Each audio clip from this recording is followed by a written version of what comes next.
Okay, sure. So, for example, our mobile Mule AI, which is our latest onboard dashboard camera, the installation itself takes about 45 minutes or less. We're hardwiring the vehicle to, basically power ground. So every time the vehicle is turned on, your onboard camera is recording.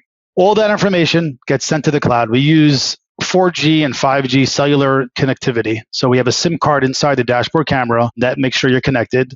What's also nice about this is we jump. So as your vehicle is driving, you could be jumping between towers and different networks. Specifically with us, we have full roaming. So no matter where you're driving, we'll make sure you're always connected. All those data points that I mentioned. So, things that are happening inside the cab itself. So for example, our mobile Mule AI uses AI to detect if the operator is actually behaving correctly. So for example, let's say an operator starts using his phone, which is not allowed, right? As soon as he picks up the phone, our AI software recognizes that position of the hand in the phone position.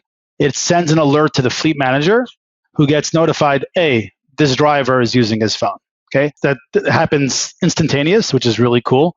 Now the fleet manager gets that alert. He can either send a message to the driver over the radio or call them and say, get off your phone. Or again, this goes into that driving score of that specific operator. And then at the end of their shift or whenever they come back, that helps coach the operator, hey, you should not have done this. Same thing for seatbelt use or smoking in cab. Our AI picks up all these things and it sends it to the cloud and scores the driver.